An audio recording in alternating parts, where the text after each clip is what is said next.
नाज़रीन, लखी गुलाम शाह बरसान धाड़ेलन था अगवा थी वेल चकवासी पुरियत नियाज़ अहमद बाज़ियाब न थी सघियो।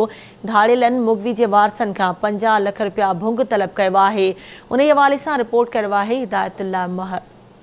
असां बीठा आहियूं लखी गुलाम शाह तालुके जे चक शहर जे जुड़ापुर मेले में, जिथे पोरियत दर्जी नियाज़ अहमद देदो गुज़िरियल 3 ॾींहंनि खां वठी धाड़ियुनि जे चंबे में क़ैद आहे। उन ई हवाले सां नियाज़ अहमद जा वारस सख़्तु परेशानी जो शिकार आहिनि, जंहिं ते धाड़ियुनि पारां घर भातियुनि खे फ़ोन करे 50 लख जी भंग तलब कई वई आहे। उन ई हवाले सां वारस हिते जेको आहे सो सख़्तु परेशानी जो शिकार आहिनि। उन ई हवाले सां अचो त वारसनि खां पुछूं था त उहे हिन वक़्तु ज़िंदगी कीअं गुज़ारे रहिया आहिनि। हिते शादी ॿुधायो वियो आहे जी, पोइ ॿिए ॾींहुं इहा ख़बर पई त पाण मोबाइल ते ॻाल्हाएं कंहिं दोस्त सां त मूंखे पकड़ियो वियो आहे, 5 लख घुरनि था।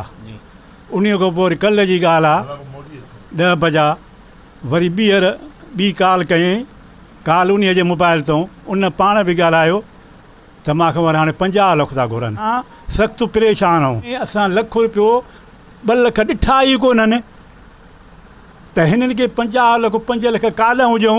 हुकूमत खे असांजो अर्ज़ु आहे त मुंहिंजो पुटु आज़ादु करायो। मां अलाह खे अर्ज़ु कयां, पुलिस खे कयां, धाड़ेलनि खे कयां, कंहिंखे कयां। मुंहिंजे खे ख़ुदा वास्ते चयो मां सेण साईं कई वेठी आहियां, मुंहिंजे बचिड़े खे आज़ादु कयो अलाह साईं, क़ैद मां कढो सिर्फ़ु। मुंहिंजे खे क़ैद जी कढ़ी लाहियो अलाह ख़ुदा जे वास्ते, क़ुरान हिन सुहिणे साईं जे वास्ते लाहियोसीं, मुंहिंजे सुहिणे सरदार जे नाम ते लाहियो।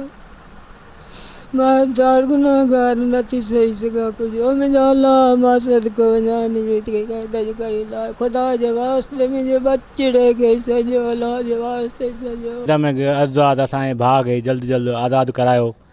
असांजे ॿी काई बि वसियत न आहे, न का पैसनि जी न पाईअ जी काई बि न आहे। घर जो गुड़िस आहे, इहो ई कचो आहे। असां मिसकिन आहियूं, असां तव्हांखे हथ था ॿधूं पिया त बसि इन खां वधीक काई बि न आहे। असांजे भाउ खे आज़ादु करायो ख़ुदा जे वास्ते। तमामु हिकिड़ो मिसकीन हाल आहे, तमामु अंदाज़े खां वधीक। ॿियो छा था चई सघूं वधीक असां। हाणे हिन ख़ुदा जे कारण असांजी मदद कयो।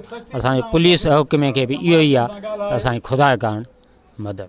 चकवासी पोरियत नियाज़ अहमद देदो जे वारसनि जूं तव्हां ॻाल्हियूं ॿुधियूं। हुननि जो शिकारपुर पुलिस कंदकोट कश्मीर जे SSP खां इहो ई मुतालबो कयो वियो आहे त फौरी तौर ते असांजो जेको पोरियत अगवा थियल नियाज़ अहमद आहे उनखे बाज़ियाब कराए ॾिनो वञे। हिदायतुल्लाह महर, आवाज़ TV न्यूज़, लखी गुलाम शाह।